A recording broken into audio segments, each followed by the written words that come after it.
Hubert. Moi, je vais prendre ça d'un autre angle. Je vais vous parler d'abord de ressources éducatives libres et je vais vous parler un petit peu de mon propre cheminement.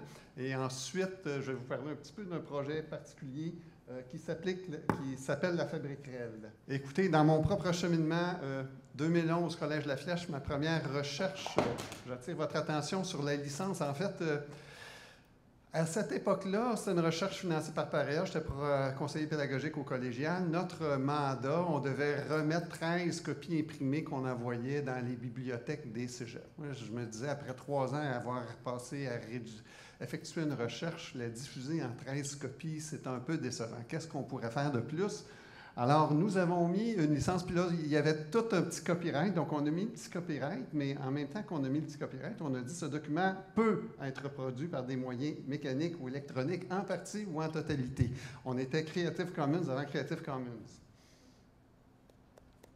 Ensuite, quelques années plus tard, 2007, ma thèse, je parle à mon directeur de recherche, je dis Thierry Carsanti, je dis, bien là, on pourrait peut-être mettre une licence Creative Commons. Il dit, ah, là, Bruno, je suis pas sûr que tu as le droit, là. Ben, je dis, qu'est-ce qui peut arriver? Il dit, oh, je ne sais pas là. Fait qu'au pire, essaye là. Donc, j'ai mis la licence Creative Commons plutôt que le C commercial copyright sur ma thèse. Résultat net de ça, mon rapport Paréa a été le document le plus téléchargé sur le site du CDC, Isabelle Laplante est ici, pendant au moins 6 ans où il y avait des statistiques. Ça a été aussi sur le site de la vitrine APO et le document le plus téléchargé quelques années. On a recensé au moins 30 000 téléchargements complet, c'est retrouvé sur plusieurs sites web. Donc, on a comme 30 000 comparé à 13 comme facteur d'impact. Et quel est le bénéfice, effectivement, au niveau du facteur d'impact, même si ce n'est pas nécessairement les 2 publications dans les revues scientifiques les plus prestigieuses, ce sont les 2 publications qui contribuent le plus à mon facteur d'impact en termes d'impact scientifique. Donc, les 2 qui sont le plus cités dans la littérature. Donc, ce n'est pas inintéressant. Qu'est-ce que je veux vous dire ici?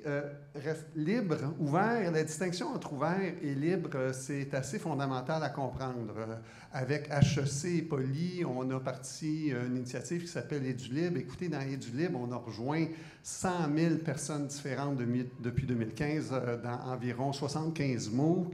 Et on a des gens de partout dans le monde. Pour donner un exemple, 11 % de ces personnes-là viennent d'Haïti. C'est quand même 11 000 personnes d'Haïti où le système d'éducation n'est pas très développé, particulièrement en enseignement supérieur. Donc, il y a quand même un impact intéressant. Encore plus gros que ça, on pense que 100 000, c'est beaucoup sur 4 ans. Bien, dans edX, gros fournisseur de mots, bien, 100 000, c'est parfois le nombre d'inscrits qui ont dans un seul mot. Donc, ça, c'est avoir de l'accès. Avoir de l'accès, c'est intéressant parce qu'on peut avoir de l'impact. Les mots sont gratuits ou pas chers. En fait, sont gratuits partiellement. Si on veut un certificat vérifié, c'est pas tout à fait gratuit, mais c'est pas très cher comparé à celui de la formation créditée. Donc, c'est très ouvert. On peut rejoindre beaucoup de gens. On a essayé dans le MOOC thèse de faire un MOOC Creative Commons, mais finalement, on s'est rendu compte plus après coup qu'on n'avait pas pris toutes les composantes pour que ça soit libre, c'est-à-dire qu'on avait pris des images qui n'étaient pas du domaine public, donc la pression pour avoir un bon niveau de performance. Donc, on n'a pas fait tout le chemin nécessaire pour que ça soit parfaitement libre. Donc, même si nous, ce qu'on avait mis, c'est une licence share-like paternité, point à la ligne, en fait, on n'avait pas mis tout en place pour que ça soit réellement et parfaitement libre. Les ressources éducatives libres, ça touche quoi? Manuel numérique, notes de cours, programme, matériel pédagogique. L'idée, il faut comprendre que ça peut être reproduit, partagé, distribué, mais ce n'est pas juste gratuit, mais l'idée du libre, c'est que ça peut être adapté et modifié, pas juste utilisé. Les professeurs au postsecondaire, ce sont des artisans qui aiment mettre les choses à leurs mains. Alors, c'est pour qui? C'est pour les créateurs de matériel pédagogique et pour les utilisateurs pédagogiques. Nous, au postsecondaire, les profs au cégep à l'université, nous en sommes tous. Il y a eu une déclaration de Paris en 2012 sur les REL. Quelques résultats de recherche, grosso modo, sur les REL, c'est des coûts moins élevés, des économies, voire assez importantes pour les apprenants, les étudiants, puis des impacts positifs sur les résultats d'apprentissage. Évidemment, pour le REL, il faut pouvoir implanter comme il faut les REL. On n'est pas en 2001 au moment où j'ai fait ma première recherche, mais là, maintenant, on a les licences Creative Commons. Et pour qu'une licence soit réellement libre, vous comprendrez qu'il faut qu'elle soit de niveau assez élevé puis qu'elle permette aussi les droits de modification. Tout ça m'amène à vous présenter un peu le projet de Fabrique réelle, qui est un projet collaboratif entre l'Université de Sherbrooke, l'Université Laval et l'Université de Montréal. Le contexte, oui, c'est le contexte du plan d'action numérique en enseignement supérieur. et plus particulièrement le contexte de la mesure 11, mais c'est aussi le contexte de la mesure 1, c'est-à-dire que le cadre de référence de la compétence numérique, ça vise le développement de compétences numériques de différents ordres pour les apprenants, mais aussi pour les enseignants. Et on peut penser que c'est nécessaire que les enseignants développent leurs propres compétences numériques pour être capables de soutenir le développement des compétences numériques des apprenants à tous les ordres d'enseignement. Mais je vous dirais que la réflexion ou le projet a commencé avant ça.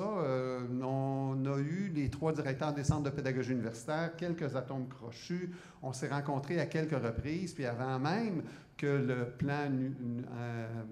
en fait, on s'était rencontrés à quelques reprises et nos équipes pédagogiques se sont rencontrées au mois de juin dernier, tout juste après l'annonce du plan d'action numérique en éducation et en enseignement supérieur. On ne connaissait pas bien les modalités.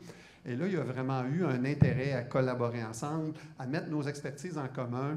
Et bon, je dirais que tout ça a commencé aussi dans une collaboration autour d'un colloque qui s'appelait Ressources numériques 2018, où en fait, ce qu'on se disait, c'est que bon, dans le cadre du grand projet Campus, on cherche à favoriser les collaborations entre les universités, les cégeps, les établissements d'enseignement postsecondaire.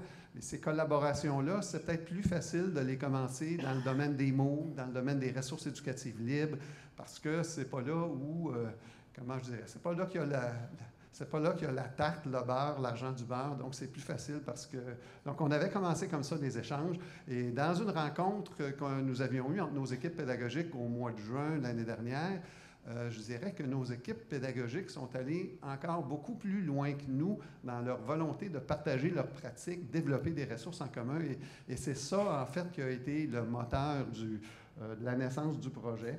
Éventuellement, est né plus des mesures plus concrètes, et notre projet s'insère dans la mesure 11, et je vous le présente brièvement. Donc, écoutez, état des lieux au Québec, comparativement à l'ouest du pays et même à l'Ontario, grosso modo, le taux d'utilisation des ressources éducatives libres ou le taux de connaissance, c'est pas très fort. Donc, c'est très, très fort dans l'ouest depuis plusieurs années. Ça commence en Oregon, puis au BC, en Alberta, en Saskatchewan, ensuite en Ontario. Mais nous, au Québec, on accuse un certain retard. On a perçu qu'il y avait besoin pour les profs d'être initiés, d'être sensibilisés au réel puis à leurs avantages, un besoin de mettre en commun puis de faciliter la collaboration, puis besoin d'avoir accès autant à des ressources professionnelles qui les aident, qui les encadrent, qu'à des ressources numériques. Les retombées du projet, en fait, écoutez, je passe un petit peu rapidement là-dessus.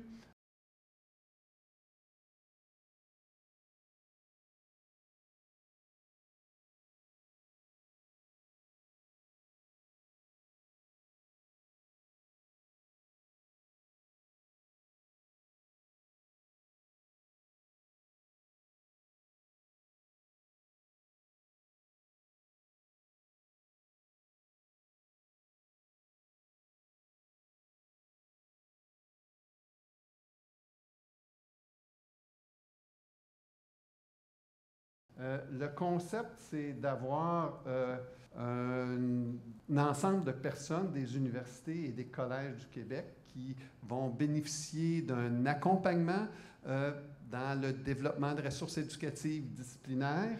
Nous, dans le projet, il est prévu qu'on développe des méta-ressources, c'est-à-dire des REL sur les REL, des REL pour expliquer ce qu'est une REL, des REL pour sensibiliser, puis qu'on développe aussi des REL disciplinaires dans un certain nombre de projets. Grosso modo, c'est le projet de Fabrique REL. Tout ça avec un accompagnement professionnel qui vient de nos équipes. Je vous présente quelques résultats. C'est un petit scoop. J'ai eu l'autorisation d'Alexandre Lepage de vous présenter 2-3 petites choses. Alors, on a réalisé une analyse de besoins. Plus précisément, Marianne Dubé l'a réalisé auprès de quelques universités. Et on a réalisé, en fait, ça c'est un petit tableau, il y a eu participation de l'Université de Sherbrooke, l'UQAM, Poly, l'Université de Montréal, l'Université Laval. Et puis, du côté des cégeps, c'est une démarche plus qualitative qu'on envisage avec des focus groups, des entrevues. Et les principaux freins à l'utilisation sont d'ignorer ce que sont les REL, la difficulté de trouver une ressource adéquate, ne pas savoir, nous, où comment trouver les REL, puis la difficulté de trouver les REL en français au niveau macro, c'est à ça que ça ressemble. Ce qu'on voit aussi, c'est que le niveau de connaissance de compréhension de ce qu'est une REL dans nos universités est très, très bas, pour ne pas dire inquiétant. Une autre chose qui est intéressante, qu'est-ce qu'ils utilisent comme REL? Du texte, oui, mais des REL sous différentes formes. Donc, en Ontario, l'initiative de manuel numérique, c'est très, très fort. Et nous, il y a peut-être de l'intérêt, mais on se dit qu'il y a de l'intérêt pour pas juste le manuel numérique, mais toutes sortes de REL sous toutes sortes de formes. En fait, à quelle fréquence utilisez-vous les REL? Plusieurs n'ont presque jamais ou jamais utilisé. Donc, tout ça a donné lieu à 4 profils d'utilisateurs. Je dirais 50% qui n'ont jamais ou presque jamais utilisé des REL, puis 50% qui ont un peu ou pas mal.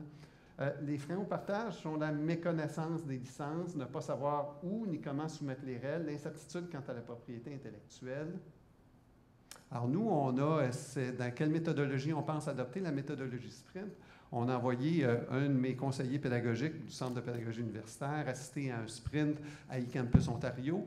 Et ensuite, il est revenu au Québec et il a animé 3 sprints, 2 dans l'équipe qui travaille sur la compétence numérique, puis un avec mon équipe de conseillers pédagogiques tout récemment. Donc, il s'est fait la main. C'est quoi un sprint? C'est une méthodologie dérivée de la méthode agile.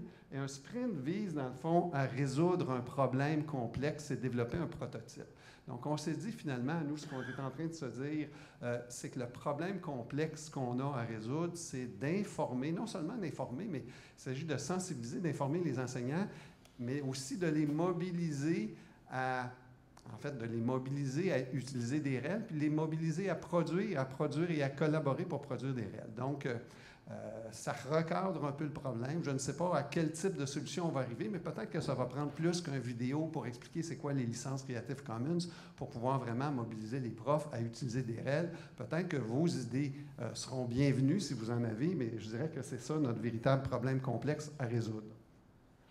Les prochaines étapes, écoutez, c'est de finaliser l'analyse de besoins, établir un modèle de gouvernance de la fabrique et un fonctionnement, de réaliser un sprint REL sur les REL, puis ensuite un sprint sur les REL disciplinaires. Merci beaucoup.